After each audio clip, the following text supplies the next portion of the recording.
Hello everyone, कैसे हैं आप सब और क्या हाल समाचार हैं आपके। आज की मार्केट की गिरावट को देखकर काफी लोग घबरा गए हैं। तो यहां पर समझने की जरूरत यह है कि जो पहले मार्केट में गिरावट शुरू हुई थी जैन फेब में, क्या ये उससे भी कुछ ज्यादा होने वाला है। साथ में टाटा ग्रुप का ऐसा कौन सा शेयर है जिसके इन्वेस्टर को लगने वाली है लॉटरी। दो ऐसी कौन सी आईटी कंपनी है जिसका हो रहा है मर्जर। किस सीमेंट कंपनी की बिकने की हो रही है बात। टाटा पावर क्यों गिर रहा है और वीडियो के लास्ट में हम बताएंगे कल के लिए बेहतरीन शेयर। तो मैं मुकुल अग्रवाल आपका आप ही के यूट्यूब चैनल में स्वागत करता हूं। जो भी नए लोग हो चैनल को सब्सक्राइब करें, बेल आइकॉन हिट करें, नोटिफिकेशन ऑन कर ले, जिससे जब भी मैं लाइव आता हूं वीडियो अपलोड करता हूं आपके पास नोटिफिकेशन आएगी और आप सीखेंगे कमाएंगे। चलिए शुरू करते हैं पहले सीमेंट कंपनी की न्यूज़ से। देखिए मार्केट में अभी खबर है, ऑफिशियल कुछ नहीं है। ये जो अंबुजा और एसीसी सीमेंट है ना, इनमें जो इन्वेस्टर कह लीजिए, जो शेयर होल्डर कह लीजिए, उनमें एक है होलसिम। ठीक है, तो अभी खबर ये है कि ये अंबुजा सीमेंट की हिस्सेदारी बेचने को है। तो कुछ मीडिया कह रही है ये अंबुजा और एसीसी दोनों में बेचने को है। और इस खबर के बाद से बहुत सारी खबर निकल के आ रही है कि शायद जब ये बेचेंगे तो उसको खरीदने वाले जेएसडब्ल्यू ग्रुप हो सकते हैं, अदानी ग्रुप हो सकते हैं, श्री सीमेंट हो सकते हैं। यहां पर आपको यह समझना बहुत ज़्यादा ज़रूरी है कि अंबुजा और एसीसी बिग ब्रांड है। आज के डेट में इंडिया में नंबर 1 है अल्ट्राटेक। और वहाँ पे अगर किसी कंपनी ने, चाहे वो अदानी हो, जेएसडब्ल्यू हो, अगर वो इस तरीके से आगे आके लेते हैं तो सीधा नंबर 2 पर आ जाएंगे। यहाँ पर अभी हम एसीसी और अंबुजा का कंपेयर नहीं करेंगे क्योंकि वो एक अलग मामले में हो जाएगा, वीडियो बहुत लंबी हो जाएगी। सिंपल सी कहानी ये है कि अगर ये खरीदारी होती है तो कुल 10 अरब डॉलर कैश खर्च करने पड़ सकते हैं और ये बहुत बिग नंबर है, बहुत ही ज़्यादा बिग नंबर है। तो वो बिग नंबर में हो सकता है कि कहीं हिस्सेदारी बट ना जाए। तो ऐसे कई तरह के ख्यालात अभी चल रहे हैं, बट इस ख्यालात पे मुहर इसलिए लग रही है क्योंकि होलसिम ग्रुप धीरे धीरे अपने दूसरे जगह के भी सीमेंट के बिजनेस से एग्जिट कर रहा है। तो इसको मानते हुए ऐसी खबर चल रही है। तो देखना होगा कौन लेता है, क्योंकि आपको पता हो या ना पता हो, जेएसडब्ल्यू और अदानी दोनों ही हाल में सीमेंट सेगमेंट में एंट्री ली हैं और बहुत ही एग्रेसिव वे में काम करना चाहते हैं। तो खबर से जुड़े रहिए, चैनल से जुड़े रहिए, जो भी अपडेट आएगी हम देंगे। बट इतना ज़रूर है कि इस तरह की खबर आने से थोड़ा सा मार्केट वोलाटाइल हो जाता है और मार्केट कहीं ना कहीं न्यूज बेस बन जाता है। अब हम बात करते हैं कि क्या फिर गिरने वाला है मार्केट। सबके मन के अंदर सवाल। आज सेंसेक्स 1200 पॉइंट के पास गिरा, निफ्टी भी देखो 17,200 के नीचे चला गया। वोलेटिलिटी इंडेक्स बताने वाला इंडिया विक्स देखोगे तो 12% ऊपर चला गया। और इंडिया विक्स जब ऐसे चला जाता है तो डर का माहौल आ जाता है। अगर आप मेटल को छोड़ दें तो बाकी हर सेक्टर में दबा के बिकवाली हुई, जिसमें आईटी सेक्टर की तो कूट कूट के पिटाई हुई है। यहाँ पर इन्फोसिस में 2 साल की सबसे बिग फॉल देखने को मिला है, जिसने पूरे आईटी सेक्टर का मूड खराब कर दिया। अब यहाँ पर कुछ इंपॉर्टेंट पॉइंट हैं और लास्ट में मेरा पॉइंट है ना। तो मार्केट में क्या पॉइंट चल रहे हैं पहले ये बताता हूँ, फिर मैं अपनी बात बताऊँगा। क्योंकि मार्केट की बात समझना और फिर अपना पॉइंट निकालना हमेशा इंपॉर्टेंट आता है। मार्केट की चीज़ ये है कि चाइना की जो जीडीपी है वो घट के आई है, बट माना जा रहा है कि भैया इतनी सारी प्रॉब्लम के बाद भी आई है तो ये सही है। लेकिन फिर ये भी माना जा रहा है कि जो ये आंकड़े हैं इसमें पूरे झटके का प्रभाव नहीं है। कई जगह लॉकडाउन हुआ है, कई सारा डेटा इनकम्प्लीट है, फिर कई कहानी ये आ रही है कि सरकार भी सपोर्ट करी। यानी एक चाइना की जीडीपी के आधार पे मार्केट में थोड़ी सी मिक्स न्यूज़ है। यानी कुछ लोग कह रहे हैं कि मार्केट में गिरावट चाइना की जीडीपी का भी इम्पैक्ट आया है। कुछ लोगों का मानना है हाँ आया है, थोड़ा बहुत है। उसके बाद भारत में महंगाई बढ़ रही है। महंगाई तो सिर्फ भारत में ही नहीं, हर जगह बढ़ रही है।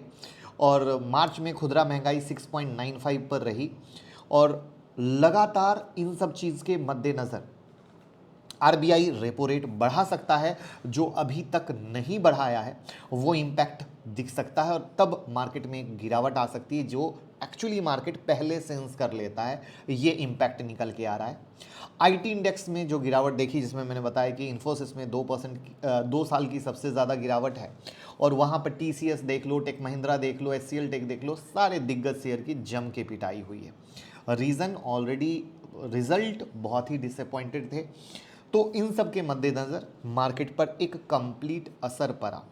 लेकिन यहाँ पर जो एक सबसे मैं लगातार एज अ एजुकेशन के तौर पे आप लोगों को बताने की कोशिश कर रहा हूँ, आप लोगों ने ध्यान रखा है या नहीं रखा है, वो है क्रूड। और मैं लगातार बताता आया हूँ कि ये जो क्रूड छोटा मोटा गिरता है, ये सबसे कुछ मत रखिए। क्रूड जब तक 90 के ऊपर, 95 के ऊपर लगातार सस्टेन कर रहा है, महंगाई डायरेक्ट या इनडायरेक्ट बढ़ा रहा है। इसमें क्या होता है, जैसे क्रूड अभी तो बढ़ गया, जैसे $113 के पार पहुंच गया, सप्लाई घटने की आशंका हो गई, रसिया पे प्रतिबंध बढ़ गए, मोटा मोटा एक हफ्ते में 9.5% हो गया, तो ये सब कहानी बन गई। लेकिन अब ध्यान से समझना, सोचो क्रूड थोड़ा सा गिर जाए तो क्या रीज़न बनेगा? अच्छा, क्रूड गिर गए थे, क्रूड के प्राइस गिर गए थे, इसलिए मार्केट में तेजी आ गई, ये क्या हुआ? इसको बोलते हैं शॉर्ट टर्म। लेकिन अगर हम लॉन्ग टर्म देखेंगे तो लॉन्ग टर्म क्या होगा? अरे लॉन्ग टर्म तो क्रूड अभी भी महंगा है। क्रूड कहाँ ट्रेड कर रहा था? क्रूड क्या था? क्या उस प्राइस पे आ पाया है? तो आंसर है नो। तो जब उस प्राइस पे नहीं आ पाया है तो घूम फिर के कहानी क्या हो रही है? क्रूड अपना हायर लेवल ही मेंटेन कर रहा है, बस वो जो एक ट्रेडिंग का सिद्धांत होता है, थोड़ा ऊपर थोड़ा नीचे, वो चल के एक अलग दुनिया चल रही है। तो यानी अगर लॉन्ग टर्म इंपैक्ट डालें तो जब तक क्रूड ऊपर रहेगा वहां पर ये काफ़ी लंबा प्रभाव देके जाता है। जब ये वॉर शुरू हुआ था उस वीडियो में मैंने आप लोगों को पूरी डिटेल में बताने की कोशिश की थी। That's the big reason. Again जैसे ही क्रूड बढ़ा तो अगेन आ गया। उसके बाद है ग्लोबल मार्केट का इम्पैक्ट, जहाँ पे ग्लोबल मार्केट कहीं भी पॉजिटिव नहीं है। अमेरिकी बॉन्ड यील्ड, डॉलर बढ़ रहा है, वहाँ पे फेड भी इंटरेस्ट रेट बढ़ाने वाला है। तो ये सारे कारण एक साथ आके इकट्ठे हो गए, हमारा मार्केट एक लंबी छुट्टी के बाद खुला, मार्केट में गिरावट आ गई। बट अब मेरे से पूछोगे, ये तो तरह तरह के एनालिस्ट की तरह तरह कहानी थी, मेरे से एक बड़ी सिंपल सी प्यारी सी बात पूछोगे, सर आपका पॉइंट क्या है? मेरा पॉइंट बहुत सिंपल है, क्रूड इम्पैक्ट देगा, ऐसे ही जो मैंने एकदम डिटेल में बताया कि जैसे अभी क्रूड ऊपर आ गया तो मार्केट गिर गया, फिर आएगा कि क्रूड सस्ता हो गया तो मार्केट में तेजी हो जाएगी। बट ये सब क्या है? Short term. But long term क्या है? महंगाई वहां से धीरे धीरे आपके पास पहुंच रही है और वो मार्केट को एक लॉन्ग टर्म प्रेशर डालेगी। वहां पर क्या आ रहा है आपके लिए? फिर वहां पे आ रहा है सरकार के लिए फेड इंटरेस्ट रेट, हमारे इंडिया के लिए रेपो रेट। तो ये सब का इम्पैक्ट आने के कारण इम्पैक्ट गिर रहा है। और साथ में मैंने एक चीज़ कही थी कि अब अगर स्टॉक मार्केट को चलना है तो फिर से मैं रिपीट करता हूँ, नोट कर लीजिएगा, एक बिग ब्रेकआउट की नीड है जो 18,600 650 के ऊपर आएगा। और वहाँ पे मार्केट ऊपर तक आया था 18,100 के ऊपर, वो भी एक रेजिस्टेंस लेवल था जो मैं चार्ट लास्ट में आपके साथ शेयर करूँगा, बिग आई ओपनर चार्ट होगा। वहाँ पर अभी सपोर्ट के पास है, क्या है वो हम चार्ट देखेंगे तब आपको प्रैक्टिकली समझाएंगे। बट याद रखिए, क्रूड और महंगाई एक दूसरे से रिलेट करती है और तब वहाँ पर तीसरी एंट्री होती है फेड, मतलब इंटरेस्ट रेट की। बड़ी सिंपल सी कहानी। तो ये सारी चीज़ें एक साथ लटकती तलवार है जो मार्केट में, मैंने फिर से कहा था, फिर से रिपीट कर दूं कि one side rally, one side fall की जगह जो 2022 है आपको यूं ही डांस करता हुआ नजर आएगा। और हमें इसी डांस करते माहौल में हर साइड पैसा कमाना है, चाहे वो वन साइड ऊपर की तरफ रैली हो या फिर नीचे की तरफ गिरावट हो, हमें एक आई ओपनर बन के प्रॉपर लेना है। अब बात करते हैं, सब लोग परेशान, सर टाटा पावर क्यों गिरा? टाटा पावर में तो इतनी अच्छी न्यूज़ हो गई। तो टाटा पावर पे तो डिटेल वीडियो मैंने बना ही दी थी कि टाटा पावर की रिन्यूएबल एनर्जी सब्सिडरी में ब्लैक रॉक और मुबादला ने 4,000 करोड़ का इन्वेस्ट किया है। रिन्यूएबल एनर्जी कंपनी देश में अपने पोर्टफोलियो को बढ़ाना चाहती है, 5 सेगमेंट में काम होगा, तो वहाँ पे मैं जाऊँगा नहीं। अब यहाँ पर क्या है, कुछ ब्रोकिंग हाउस ने रेटिंग डाउन कर दी है। मुझे पर्सनली लगता है कि देखो मार्केट में आज गिरावट हुई तो सब तरफ पिटाई हुई तो टाटा पावर बचता नहीं, वहाँ पर ब्रोकिंग का भी इम्पैक्ट आ गया, डाउनग्रेड का। बट अगर मेरे से पूछोगे सर आपको टाटा पावर में क्या लगता है, तो वही बात बोलूँगा, टाटा पावर को 5 साल के नज़रिए से देखो। देखो 80 रुपये से दिलाया था, वो करेक्ट है, एक अच्छी तेज़ी हुई, करेक्ट है।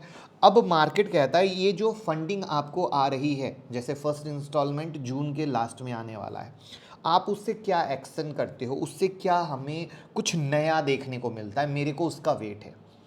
ठीक है, मेरे को उसका वेट है, क्योंकि ये तो 2021 से चल रहा था कि टाटा पावर अपनी वैल्यू अनलॉक करने वाला है रिन्यूएबल में, तो ये तो पहले से पता था कि होने वाला है। Due to that reason stock काफ़ी अच्छा भागा। तो अब मार्केट कहता है मुझे थोड़ा सा अब इससे तुम किस तरीके से क्या आगे बढ़ाना चाहते हो, किस तरीके से तुम्हारा ऑर्डर बुक बढ़ेगा, किस तरीके से तुम एग्जीक्यूशन करोगे, अब थोड़ी सी उसकी डिटेल दिखाओ। तो हम दूसरी रैली दिखाएंगे। तो वहाँ पर अगर पिछली बार की तरह अगर हम वेट करते कि नहीं रिन्यूएबल आएगा, कोई बिकेगा, कोई खरीदेगा, तब हम टाटा पावर खरीदता, तो इस सब कंडीशन में आप अटके रह जाते। तो बेस्ट तरीका ये है आप स्टॉक एसआईपी मोड में रहें। स्टॉक ऊपर है तो इसीलिए एक बार में इन्वेस्ट का कोई सेंस ही नहीं आता है, क्योंकि मैक्सिमम लोग क्या करते, सारा पैसा एक जगह डालते, बाद में परेशान होते, रोज देखते अरे मैं तो फंस गया, मैं तो फंस गया। Not like that. स्टॉक गिर रहा है, गिरने दीजिए। स्टॉक एसआईपी हर मंथ में थोड़ा थोड़ा, तो आपको एक 5 साल का रिटर्न मिलेगा। क्लियर कट राय है। अब हम बात करते हैं टाटा ग्रुप के किस शेयर में इन्वेस्टर की लगने वाली है लॉटरी। तो देखिए टाटा स्टील की कहानी है कि बोर्ड मीटिंग 3 मई को होने वाली है। सब डिवीज़न यानी स्टॉक स्प्लिट पर विचार होने वाला है। 31 मार्च 2022 को जो समाप्त चौथी तिमाही है उसके जो रिजल्ट हैं उसको ऑन रिकॉर्ड लेंगे। डिविडेंड का भी ऐलान होगा, यानी डिविडेंड भी मिलेगा, शायद स्टॉक स्प्लिट भी मिलेगा। यहाँ पर खबर ऐसा है, कुछ ऑफिशियल नहीं है, बट ऐसा माना जा रहा है कि शायद एक के बदले 5 शेयर मिले, शायद एक के बदले 10 शेयर मिले। अब आपका क्या विचार है, आपको क्या लगता है, एक के बदले 5 मिलना है या एक के बदले 10? कमेंट बॉक्स में ज़रूर बताइएगा। ओवरऑल ये बहुत अच्छा होगा टाटा स्टील के लिए, क्योंकि टाटा स्टील कहीं ना कहीं महंगा हो गया है। तो स्टॉक स्प्लिट से जब स्टॉक सस्ता होगा तो और रिटेल इन्वेस्टर का पार्टिसिपेशन बढ़ेगा। आप जैसे कई लोग जो टाटा स्टील लेना चाहते होंगे बट इस महंगे होने के कारण नहीं ले पा रहे होंगे, तो स्टॉक स्प्लिट के बाद ले पाएंगे। अब हम बात करते हैं 2 बिग आईटी कंपनी का मर्जर। देखिए एचडीएफसी और एचडीएफसी बैंक के मर्जर की न्यूज़ के बाद जो काफ़ी कंपनियां मर्जर के बारे में सोच रही थी बट हिम्मत नहीं कर पा रही थी, अपनी सोच को छुपा के रखी हुई थी, अब वो धीरे धीरे बाहर आ रही है। और उसी में एक अभी ऑफिशियल खबर नहीं है, सोर्सेस से खबर है कि जो एलएनटी है वो अपनी 2 सॉफ्टवेयर कंपनी को मर्ज कर रही है। अब कहोगे कौन, तो माइंड ट्री और एलएनटी इन्फोटेक लिमिटेड। जी हाँ, ये ब्लूमबर्ग के सोर्स से न्यूज़ है कि इन दोनों का मर्जर हो सकता है। अब नई कंपनी का साइज़ क्या होगा, पहले से बिग हो जाएगा, तो दिग्गज आईटी कंपनी से धमाका टक्कर ले पाएंगी। यहाँ पर एलएनटी ने 2019 में माइंड ट्री को लिया था, एक्विजिशन किया था, अगर आपको याद हो तो। यहाँ पर इंपॉर्टेंट बात आपको जानने की ये है कि दोनों कंपनियों के बिजनेस और क्लाइंट में क्या है, बहुत ही, जैसे कहते हैं ना कि अगर आप क्लाइंट हो तो ऐसा नहीं है कि आप माइंड ट्री में भी हो, एलएनटी इन्फोटेक से भी ले रहे हो, बहुत लेस आप, ऐसा है यहाँ पर न्यूनतम दोहराव जिसको कहा जाता है। तो यहाँ पर बिग डील मिलेगी, जब बिग कंपनी मिलेगी कॉस्टिंग घट जाएगी, और कॉस्टिंग घटाना आज के डेट में हर कंपनी का सबसे प्रायोरिटी काम हो चुका है। तो अभी देखना है किस तरीके से क्या होता है, क्या सही में ऑफिशियल निकल के आती है या जस्ट न्यूज़ के तौर पे रह जाती है। तो हमें इंतज़ार रहेगा, मैं आपके साथ शेयर करूँगा।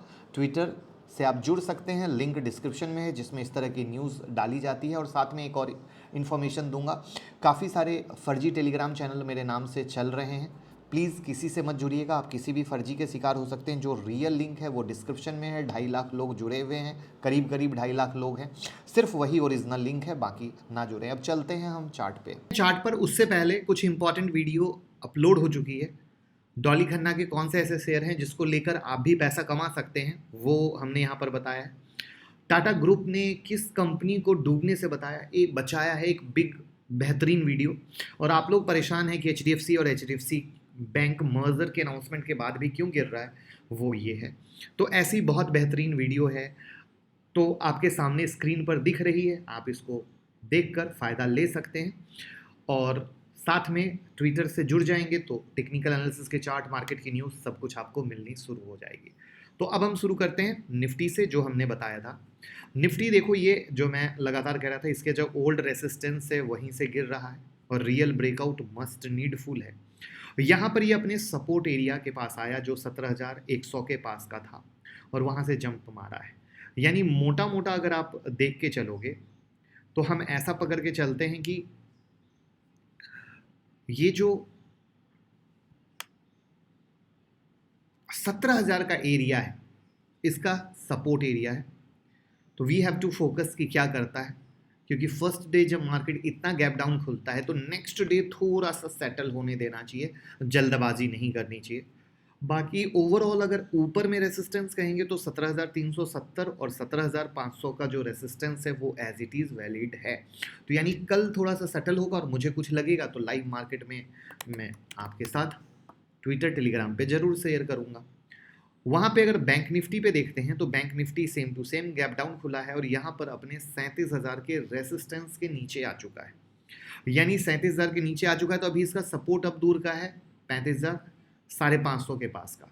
तो just we have to focus कि क्या कल इसके ऊपर रहता है या नीचे रहता है। यानी जो मैंने अभी एक शब्द दोहराए थे, कल थोड़ा सा मार्केट को सेटल होने दीजिए, फिर मैं डिटेल देता हूँ। बट ओवरऑल जो एक शब्द मैं कहना चाहूँगा, मैंने शुरू में भी कहा था कि कुछ लोग इस रैली को देखकर खूब एक्साइटेड हो गए थे और उस समय मैंने कहा था तो कुछ लोगों ने मेरा मजाक भी कहा, अरे अग्रवाल जी को क्या पता है। तो ये अग्रवाल जी को जो पता है वो स्क्रीन आपके सामने है। तो मैं रिपीट करूंगा, 2022 हमें दोनों साइड पैसा कमाना है, तेजी हो तब भी, मंदी हो तब भी। ये दिमाग में बैठा लीजिए और ये चलेगा। यानी मार्केट दोनों साइड रैली करेगी और दोनों साइड के लिए प्रिपेयर हो जाइए, बहुत इंपॉर्टेंट रहेगा। वहां पर हम बात करते हैं शेयर के बारे में।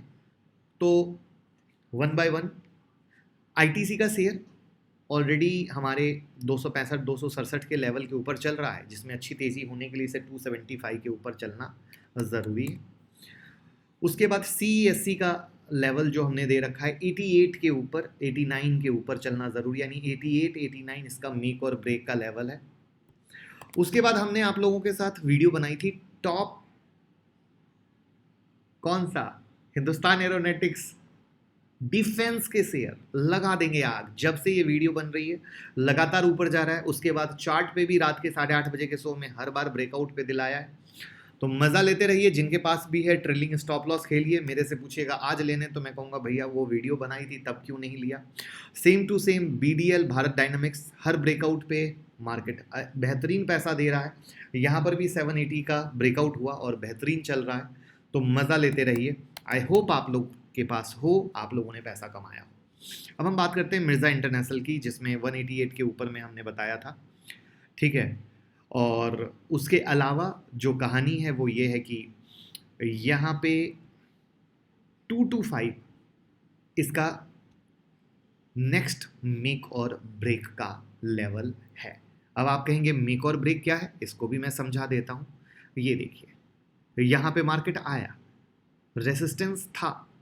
अब लोगों को लगता है कि शायद ऊपर जा सकता है, किसी को लगता है डाउन जा सकता है। सब एक साइड सोच के चलते हैं। मैं हमेशा कहता हूँ ये बिगेस्ट मिस्टेक है, हमें दोनों साइड देख के चलना चाहिए। क्यों? क्योंकि फाइनली देखिए, जब यहाँ पे आया तो ऊपर भाग गया ना, तो सोचो जो सेल वाले यहाँ पे सोच के बैठे थे वो गलत हो गए, जो बाय वाले सोच के बैठे थे वैसे गलत हो गए। लेकिन अगर हम दोनों साइड यानी एज अ मेक और ब्रेक रहते, तो यहाँ पर जब आया हमारा माइंड क्लियर रहता, अच्छा ये ऐसा लेवल है जहाँ से बाय या सेल कुछ भी हो सकता है। तो हमें अपने कंफर्मेशन पे फोकस करना होता और हम पैसे कमाते। उसके लिए, उस कंफर्मेशन के लिए मैंने फ्री टेक्निकल एनालिसिस की प्लेलिस्ट भी यहाँ पिन कर रखी है, जिसमें आप एंट्री, स्टॉप लॉस, कंफर्मेशन सब कुछ सीख सकते हैं। तो ये है वो मेक और ब्रेक जहाँ पे 225 एक मेक और ब्रेक के तौर पे आपके लिए काम करेगा। उसके बाद हम आते हैं टाटा कंज्यूमर। ये TCS खुल गया, वाह। चलिए टाटा कंज्यूमर, जहां पे ऑलरेडी 788 के ब्रेकआउट के ऊपर आप लोगों को एंट्री कराई थी, और अब इसका जो मेक और ब्रेक है वो 825 827, क्योंकि 2-3 रुपए जो है ना हमेशा आप लोगों को ट्रैप करता है। मार्केट सडन गया ऊपर, शैडो बनाया, गिर गया, जिसको मैंने चार्ट से भी दिखाया था कि क्या वहाँ पे कुछ कन्फर्मेशन मिला। तो मैंने 5 मिनट का चार्ट भी आप लोगों को दिखाया था और आप लोगों ने बहुत अप्रिशिएट किया था। तो बिल्कुल उसी तरीके से लर्निंग और अर्निंग देंगे तो 2 रुपये 1 रुपये के चक्कर में ना फंसे, कन्फर्मेशन के चक्कर में रहें तो हमेशा पैसा कमाएंगे। तो ये था हमारा सेकंड शेयर। उसके बाद बात करते हैं मैंगलोर केमिकल्स की। 105 के ऊपर घोड़ा दौड़ रहा है और जिसके पास हो बस मज़ा लीजिए, ट्रेलिंग स्टॉप लॉस खेलिए। उसके बाद हम बात करते हैं JSW स्टील की, जहां पे JSW स्टील का जो मेक और ब्रेक है 782 783 का है। नोटबुक में नोट करके रखिएगा क्योंकि हमारे लेवल चेंज होते नहीं, क्योंकि ये बच्चों वाले लेवल हैं नहीं। अब हम बात करते हैं मिंदा कॉप की। मिंदा कॉप में नेक्स्ट रैली होने के लिए 245 के ऊपर चलना ज़रूरी है, जहां 230 का इसका सपोर्ट लेवल है। तो ये मिंदा कॉप की कहानी है। और साथ में ज्वाइन कर लीजिए 25 तारीख की stock market secret technical analysis class, जहां सीखेंगे, कमाएंगे। बिल्कुल आप इसी तरीके से स्टॉक सेलेक्ट कर पाएंगे, हैंड होल्डिंग मिलेगा, बिना कमिटमेंट का रिवीजन मिलेगा। इंट्राडे करते हो इंट्राडे कीजिए, स्विंग करते हो स्विंग करिए, कोई फ़र्क नहीं पड़ता है। कैश में करते हो कैश में करिए, फ्यूचर में करते हो फ्यूचर में करिए, ऑप्शन में करते हो ऑप्शन में करिए, कोई फ़र्क नहीं पड़ता है। आप बिंदास खुद के मालिक, खुद के बॉस बनेंगे और बिना किसी से पूछे ट्रेड करेंगे। आप लोगों को सबसे ज़्यादा लॉस इसलिए होता है क्योंकि दूसरों से पूछ के करते, फिर सौदा जब ऊपर नीचे होता है तो डर लगता है अब क्या करें अब क्या करें। क्यों? क्योंकि पूछ के किया है। वहाँ पे जब आप खुद की समझ के साथ ट्रेड करेंगे तो कभी डर नहीं लगेगा, खुद के बॉस बन जाएंगे, खुद के मालिक बन जाएंगे और बिंदास ट्रेड करेंगे। तो मौका जाने ना दें, सीट बुक करके स्टडी मटेरियल अभी से ले लीजिए, वीडियो अभी से ले लीजिए, जिससे जब हमारी और आपकी मुलाकात हो तो सीखें और कमाएं। Thank you so much.